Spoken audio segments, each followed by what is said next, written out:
Maravilha, a paz do Senhor a todos os irmãos e irmãs, a todos os que posteriormente à postagem desse vídeo estarão assistindo essa videoaula, né?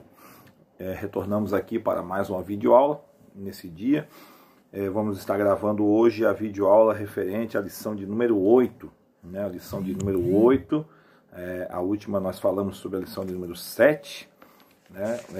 Estamos aí no segundo trimestre do ano, falando sobre a igreja eleita, né? A lição é esta daqui, a igreja eleita, é uma lição muito boa, né?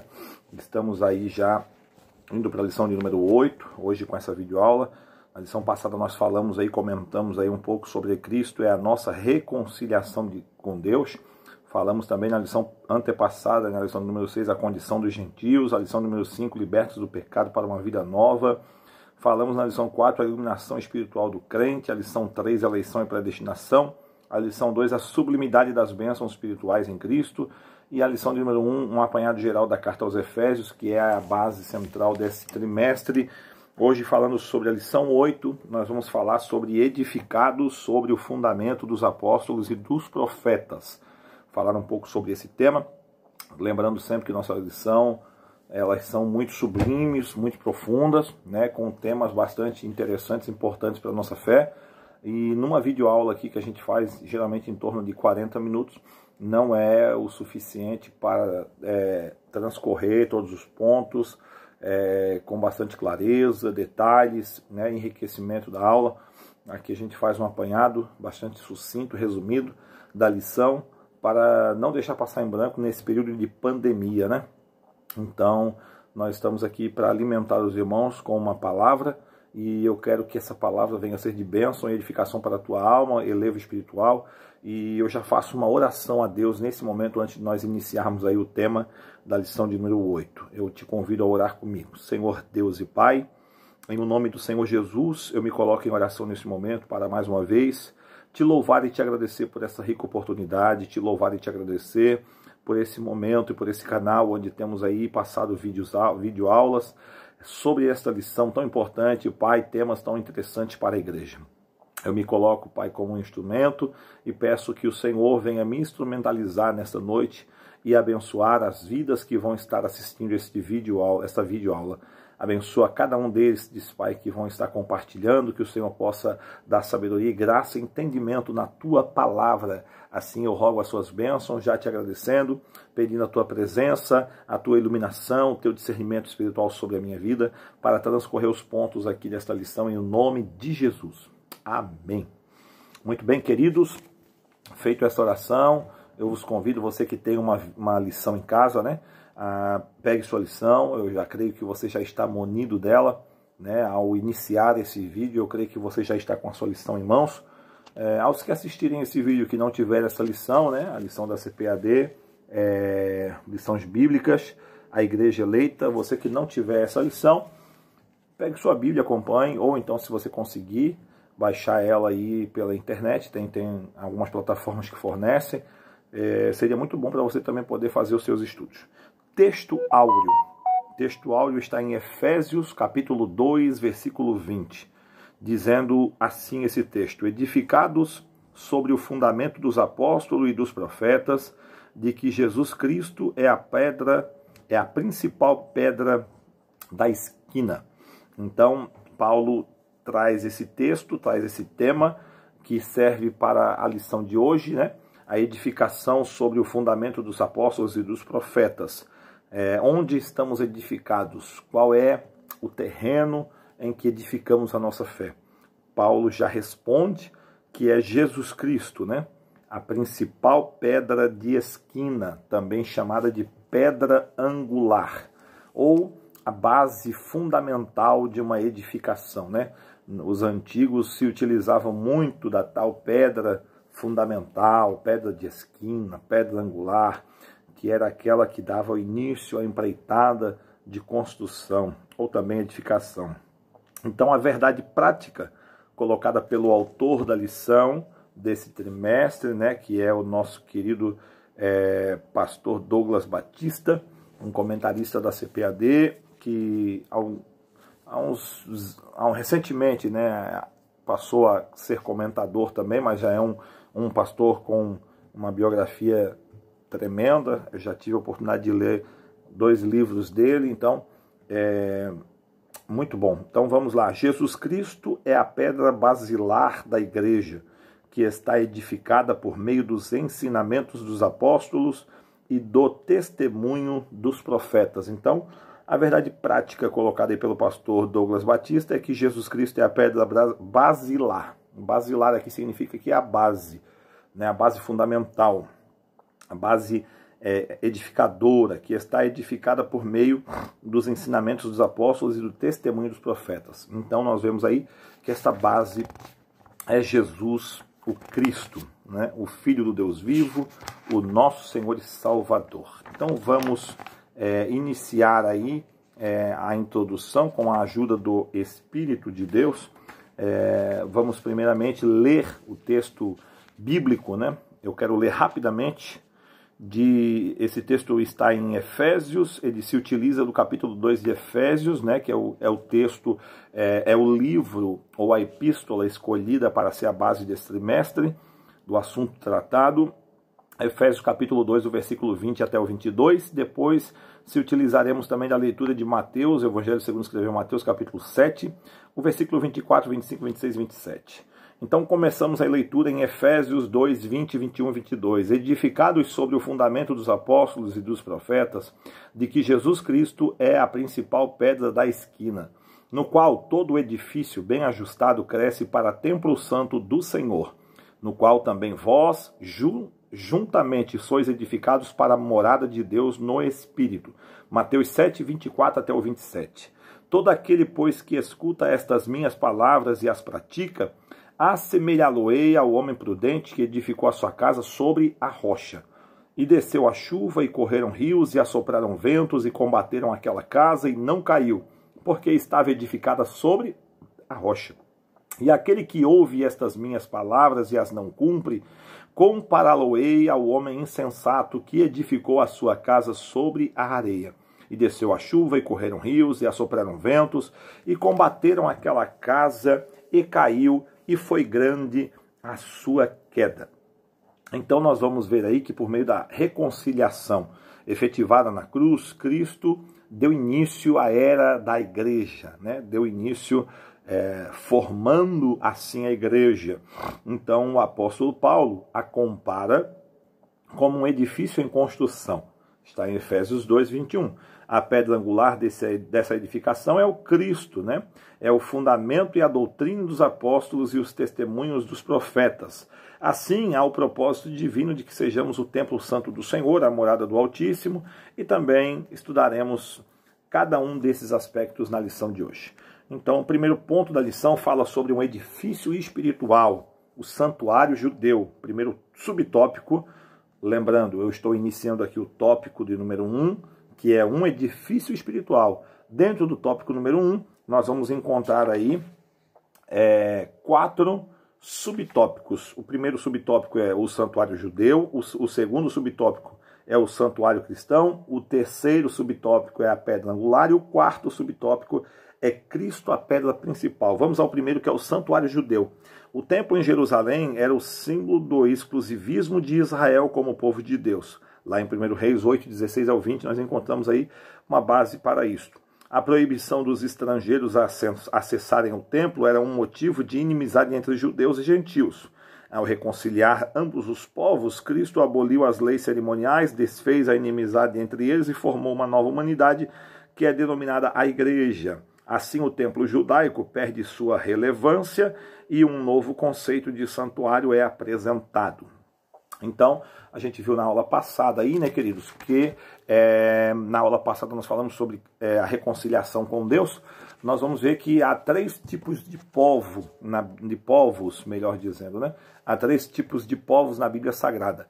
Primeiramente, os judeus, que são aqueles que o Senhor escolheu lá no Antigo Testamento, período veterotestamentário, para ser o seu povo representante na terra, né? Modelo.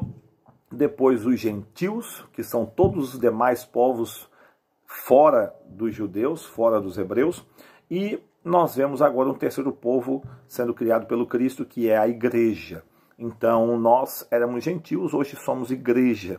A igreja ela não é, né, de uma forma mais direta, a igreja ela não é, judaizante, a igreja não judaiza, ou seja, não discipula os seus membros para serem judeus. A igreja é um âmbito de todos aqueles que foram alvos da graça, o favor imerecido, a graça abundante, a manifestação do amor de Deus. Paulo diz que a graça se manifestou a todos os homens, trazendo salvação a todos os homens, né? A graça se manifestou trazendo salvação a todos os homens. Paulo escreve isso a Tito, capítulo 2, versículo 11, ensinando também a renunciar aos seus pecados e delitos. Então, o terceiro povo é a igreja e nós somos a igreja. E Cristo, ele desfez então aquela inimizade que havia, porque num primeiro momento os judeus eles eram um povo que eram direcionados por leis, né? Leis morais, leis civil e leis cerimoniais. O Senhor Jesus, ele não aboliu a lei, mas ele cumpriu no quesito de cumprir a lei cerimonial, no ritual de sacrifício. Hoje nós não precisamos mais sacrificar animais, quando os judeus sacrificavam para cultuar a Deus.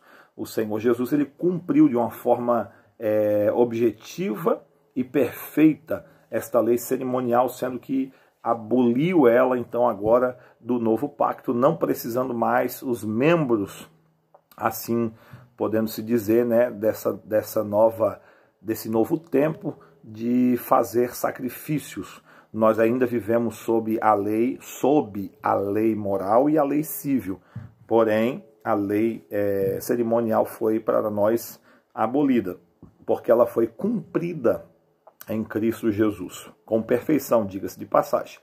Então ele quebra a barreira de divisão, onde antigamente os judeus eram exclusividades, né, dessas leis, no cumprimento delas, na obediência a elas, quando não, até mesmo eles falhavam nisto, né?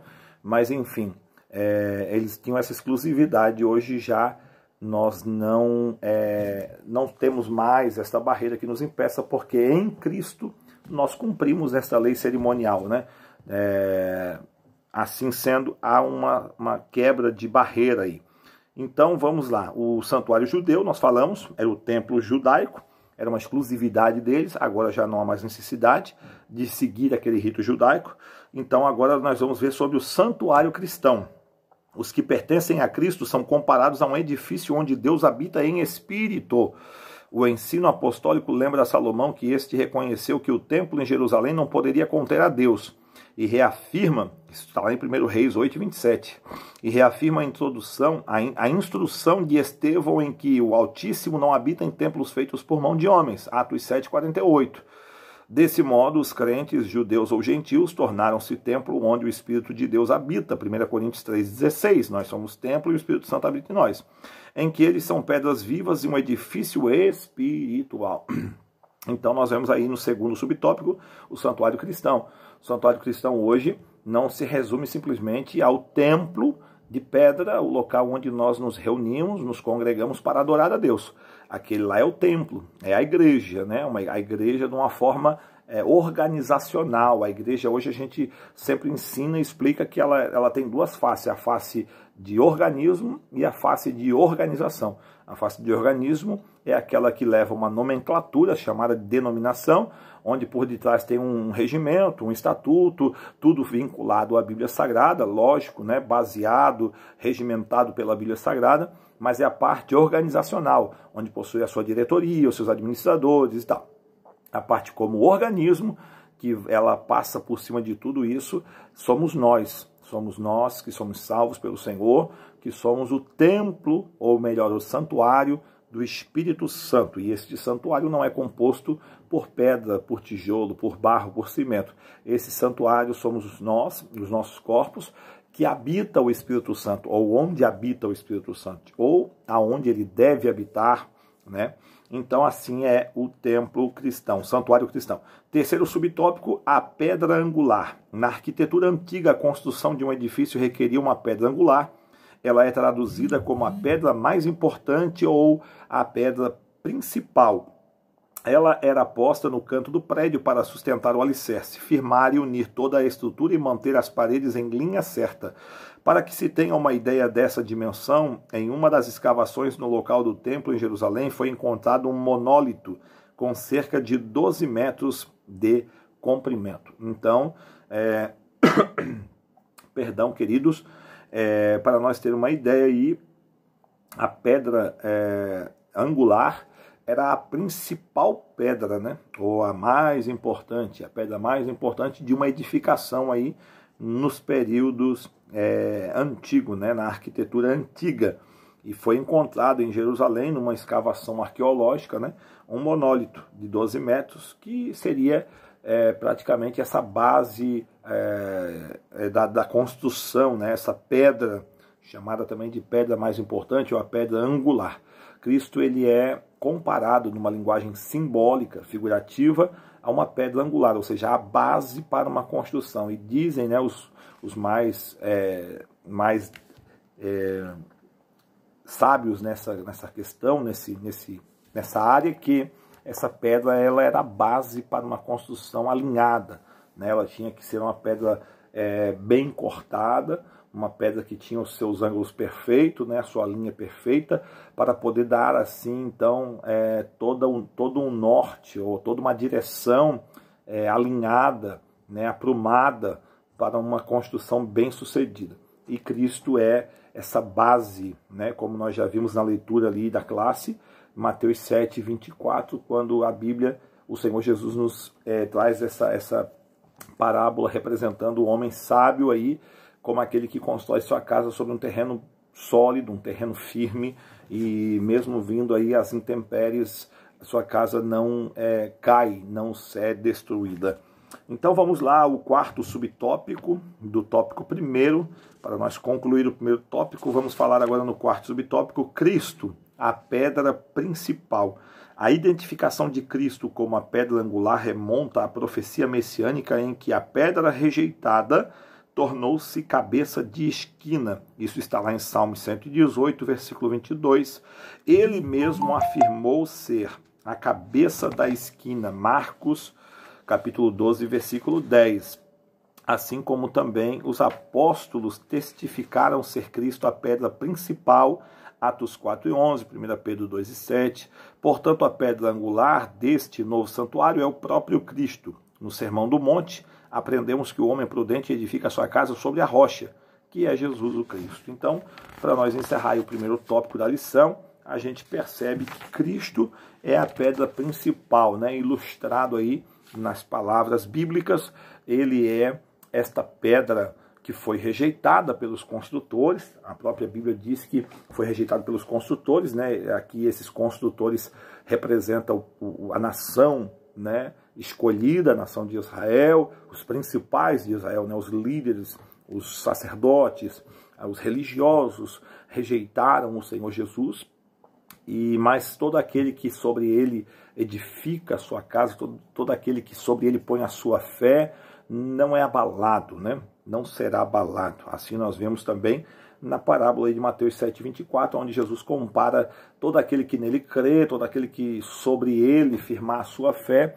é como um homem prudente, que edifica a sua casa sobre a rocha. Então, eu termino esse tópico dizendo que em Cristo nós recebemos aí um novo conceito de santuário, né?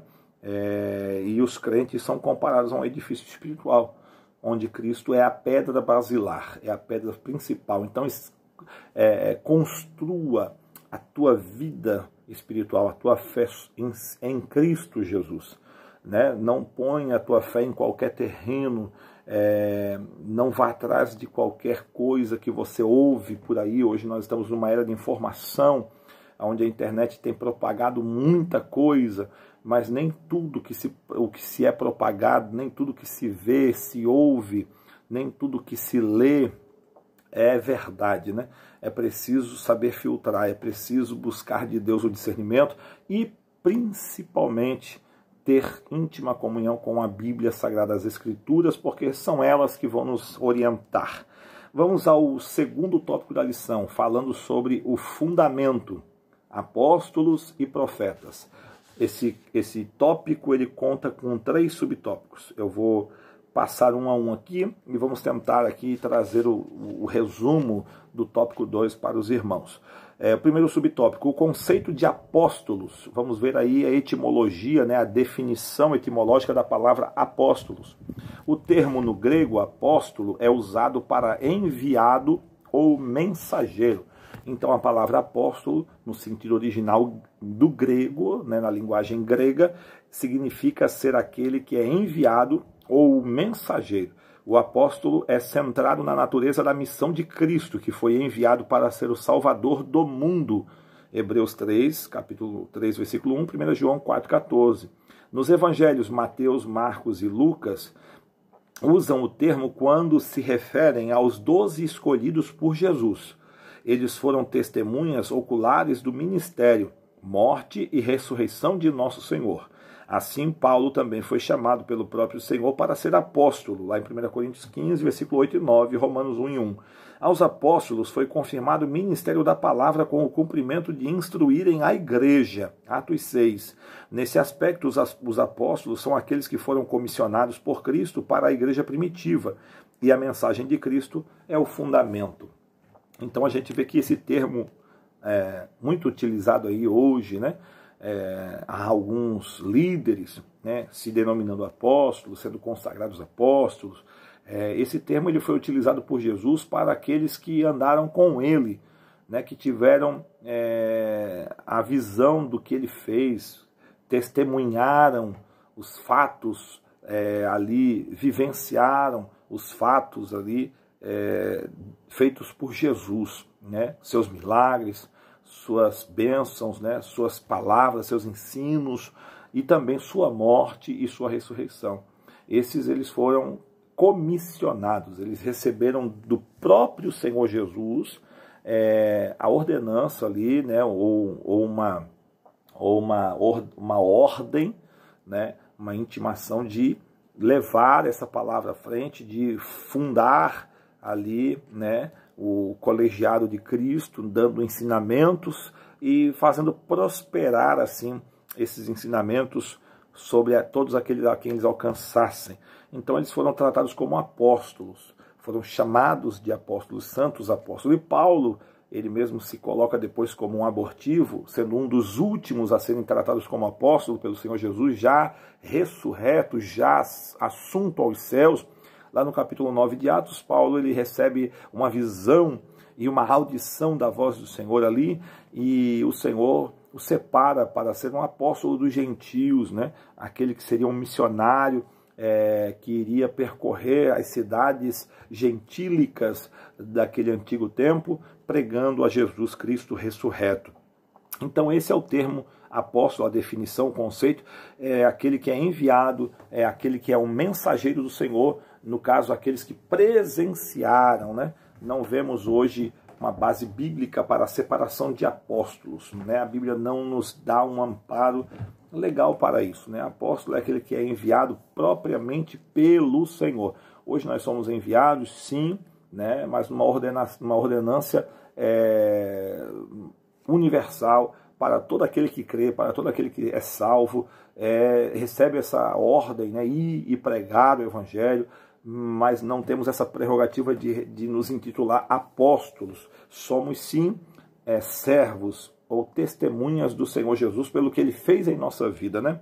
Então vamos lá. Segundo tópico da lição, fundamento apóstolos e profetas, vamos ao segundo subtópico, que é a doutrina dos apóstolos, né? Embora não se possa desassociar das pessoas o ofício que ocupavam, o que constitui o fundamento da igreja não são os apóstolos em si, mas a doutrina que eles ensinavam, ou seja, as Escrituras. Atos 2:42 diz que um povo perseverava na doutrina dos apóstolos, na comunhão, na oração e no partir do pão. Então, essa doutrina, propriamente, ela não era dos apóstolos, ela era do Senhor, mas eles foram ordenados a pregar, a propagar essa doutrina que era o fundamento da igreja. Então essa doutrina, que é as Escrituras, eram ensinadas por ele constantemente. Os apóstolos receberam a doutrina diretamente de Cristo. por isso que eles eram chamados de apóstolos, porque eles receberam a doutrina, né, o mandamento ali do Senhor Jesus, e ordenados foram a ensinar isso, passar isso à frente. Assim como não se pode mexer na pedra angular depois de colocar o alicerce, igualmente o fundamento da igreja não pode ser violado. Acerca disso, o Senhor Jesus asseverou: as minhas palavras não hão de passar. A Bíblia de Estudo Pentecostal, ela ratifica, ou seja, ela afirma que a revelação dos apóstolos, conforme temos no Novo Testamento, nunca poderá ser substituída ou anulada por revelação de testemunho ou profecia posterior. Né? Ou seja, a palavra de Deus ela é insubstituível. Né? A doutrina pregada pelos apóstolos, que nós também hoje pregamos, eu como um pastor, um líder espiritual, prego, essa doutrina ela veio de Cristo, ela foi fundamentada em Cristo, ela foi passada por Cristo. Essa doutrina ela é a base da igreja, ela não pode ser violada, ela não pode ser transpassada, ela precisa ser mantida, ela é a base da igreja. E infelizmente nós vivemos numa era onde muitos estão violando, estão deturpando os ensinamentos basilares da igreja, removendo marcos, tirando os marcos antigos que foram colocados por Cristo, as limitações para a igreja, né, os seus deveres, os seus direitos, para assim ser bem-sucedida. Infelizmente nós estamos vivendo essa era, mas precisamos aí voltar à base doutrinária dos apóstolos. Quando a Bíblia diz a doutrina dos apóstolos, não é no quesito de ser criada pelos apóstolos, mas propriamente eles receberam a ordem de pregar essa doutrina de Cristo, né, as escrituras sagradas. Eu espero que você esteja entendendo e sendo edificado, né? Vamos ao terceiro subtópico aí do tópico 2, o testemunho dos profetas. A palavra grega propetes ou profetes significa proclamador e intérprete da revelação divina.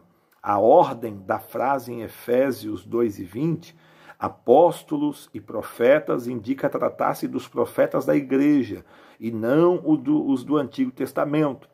Mais adiante, Paulo assegura que a compreensão do ministério, ou melhor, a compreensão do mistério que no passado estivera oculto, de que os gentios tinham igual posição no corpo de Cristo e eram participantes da promessa, foi revelado pelo Espírito aos profetas do Novo Testamento. Né?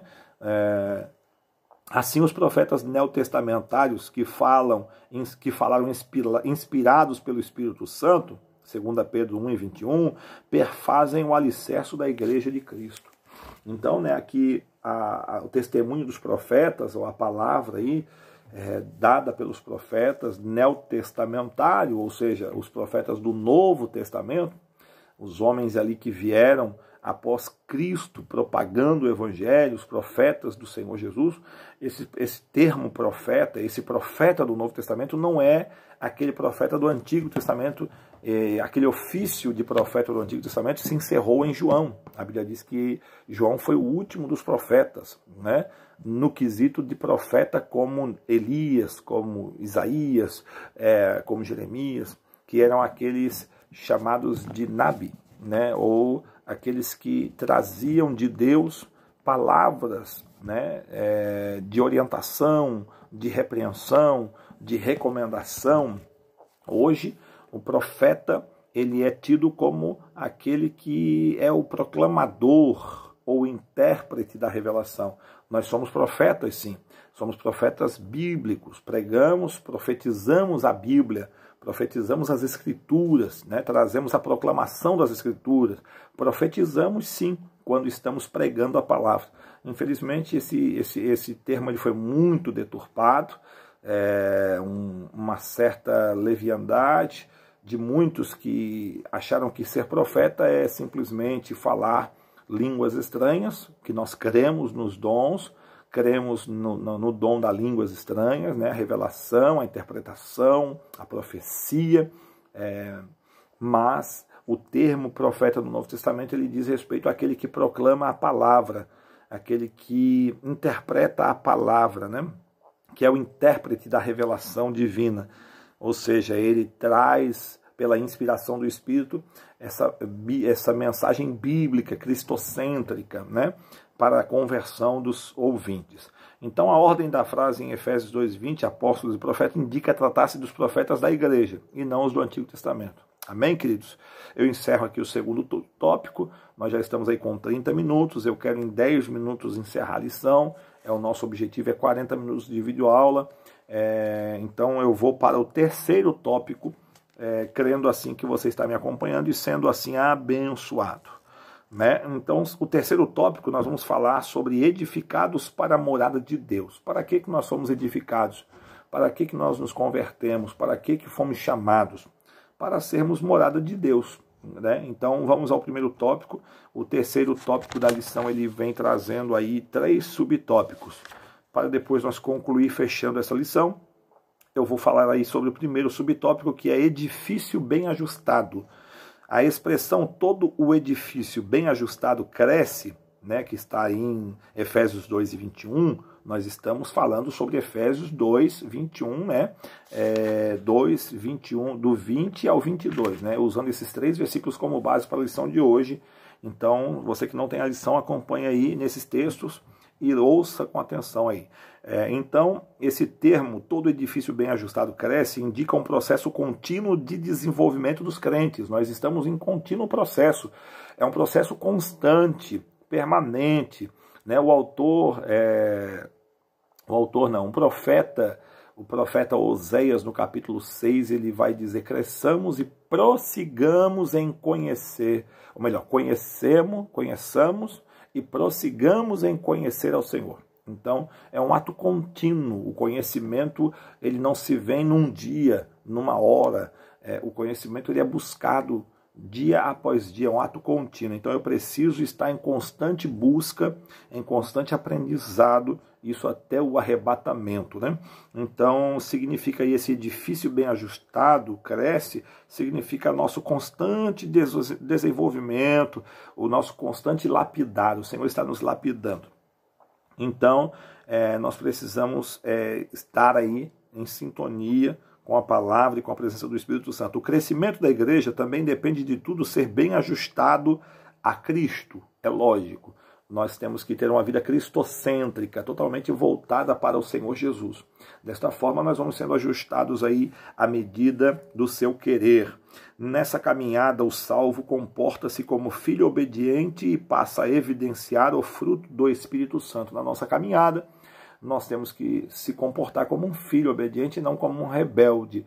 E um filho que é obediente, ele vai sendo aí abençoado pelo seu pai. Ele vai sendo aí, à medida que ele vai progredindo na sua obediência, no seu bom exercício, no seu bom trabalho, ele vai sendo aí abençoado, né?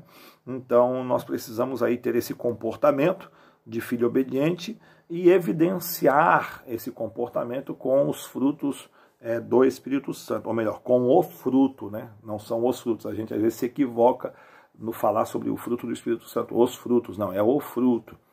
Paulo escreve aos Gálatas, no capítulo 5, no versículo 22, o fruto do Espírito Santo, ali o amor, a bondade, benignidade, longanimidade, mansidão, domínio próprio. Então, esses são os gomos que a gente trata ali, o fruto do Espírito Santo, como uma tangerina, né? Uma bergamota, como se chama em vários lugares, a mimosa, no Paraná. Esse fruto, ele possui gomos. Então, o fruto do Espírito Santo, ele é um fruto com fatias, com gomos, né? Então, essa evidência tem que estar clara para aqueles que nos observam. Paulo fala aos Coríntios, capítulo 4, que nós precisamos aí que os homens possam observar em nós o bom trabalho como ministros de Deus, né? Possam nos achar como bons ministros, bons despenseiros, sendo fiel, sendo obediente. Então eles precisam ver isso em nós, né? Aos Filipenses 4 e 5 ele diz que nós precisamos deixar transparecer a nossa equidade. Então são coisas que o cristão precisa aí transparecer com a sua vida, evidenciar. O desenvolvimento prossegue até alcançar a medida completa de Cristo, pois todo crente bem ajustado torna-se templo santo no Senhor. Então a nossa vida, ela é o templo do Senhor, nosso corpo é o templo do Senhor, e nossas atitudes elas vão evidenciar se realmente o Senhor está em nós ou não. né? Um verdadeiro converso, um verdadeiro salvo, ele tem um comportamento totalmente transformado. É a metamorfose lá descrita em Romanos 12, né? Romanos 12, 2. Romanos 12, 2, Paulo fala ali sobre não se conformar com esse mundo, mas se renovar, né? Se transformar pela renovação da nossa mente. Então, a renovação da mente é isso, é você começar a estudar a palavra, é você começar a buscar o Senhor, e a sua mente vai sendo renovada daquelas práticas, das velhas práticas, né, dos costumes do mundo, e vai tendo uma vida transformada, né, a metamorfose. Vai acontecer uma metamorfose. Se você bebia, não bebe mais. Se você mentia, não mente mais. Se você adulterava, não adultera mais. Essa é a metamorfose que acontece na vida do crente. Se você ia em lugares ilícitos, já não vai mais. Se você usava alguma coisa ilícita, já não usa mais. Essa é a metamorfose que deve acontecer em nossa vida. É natural, na vida de um verdadeiro convertido, acontecer essa metamorfose, queridos. Então, Paulo deixa muito claro isso, que o edifício bem ajustado cresce dessa forma. A nossa vida vai recebendo um ajuste dia após dia, lapidações dia após dia, e nós vamos crescendo em graça, crescendo em sabedoria, né, crescendo aí, claro, com humildade, crescendo no sentido de ter mais aparência de Cristo na nossa vida. Segundo o subtópico, templo santo no Senhor. A palavra aqui usada para templo é o vocábulo naon, que designa o recinto interior, o lugar santíssimo do Antigo Testamento, do templo dos hebreus ali, né, dos judeus, dos israelitas. O templo deles possuíam dois lugares, o lugar santíssimo e o lugar santo, né, e depois o pátio. O lugar santíssimo era onde estava a arca, onde a pessoa do sumo sacerdote podia entrar uma vez ao ano ali, né? E o lugar santo era onde os sacerdotes faziam o ritual ali, cabido ali a eles, né? Então, a palavra aqui, o templo santo no Senhor, aqui, a palavra usada para o templo é vocábulo naon, que designa o recinto interior, né? O lugar santíssimo, ou seja, o lugar do encontro do sumo sacerdote com Deus, Hebreus 9:7. Todavia, a analogia paulina, o que Paulo está analisando aqui aos Efésios, não se refere a uma estrutura material de pedra, de madeira, de barro, mas sim ao crente que se tornou templo santo. 1 Coríntios 3,16, somos santos, né? Separado do pecado, quem pertence a Cristo passa a viver em santidade. Como resultado, ao desfrutar da comunhão divina, o crente recebe o livre acesso à presença do Pai, tornando-se assim morada de Deus no Espírito. Então esse é o termo que Paulo usa para o lugar santo, né? Nossa vida, nosso interior passa a ser aquele lugar da presença do Senhor, um ponto de encontro da nossa alma com o Senhor, né? No Espírito, e assim nós vamos recebendo esse livre acesso à presença de Deus para poder nos comunicar com o Senhor. Terceiro subtópico, a morada do Altíssimo. No Antigo Testamento, a expressão morada de Deus fazia alusão ao tabernáculo e depois ao templo israelita. E indicava lugar de habitação permanente e de comunhão íntima. Como já vimos, o crente tornou-se o templo santo no Senhor. Isso indica que Deus habita em nós por meio de seu Espírito, e que tal afirmação ratifica ou confirma o ensino apostólico de que Deus não habita em templos feitos por mãos de homens, Atos 17:24. Ele reside individualmente dentro de cada cristão, bem como no corpo inteiro de crentes, a igreja formada por judeus e gentios. Dentro da igreja não há acepção de povos. Todos são aceitos desde que confessem ao Senhor Jesus como seu Senhor e Salvador, creiam que Ele está vivo, está ressuscitado, né? Está sentado à destra de Deus e que Ele é o nosso intermediador. Então, dentro da igreja, todo aquele que confessa a Cristo e arrepende-se dos seus pecados, dos seus maus caminhos, é aceito como servo de Deus, como filho de Deus, né? Como já falamos aqui também na lição passada, os co-herdeiros de Cristo, né? Herdeiros das promessas. Então, assim sendo, não há acepção, não há uma divisão. A igreja como organização, né? O templo ali físico, ele recebe todos os santuários ali, todos os templos de Deus que somos nós, todas as moradas de Deus que somos nós, né? Cada um de nós somos morada de Deus, e quando estamos juntos somos um corpo. É por isso que a Bíblia, Paulo explica aos Coríntios que cada um de nós é membro desse corpo.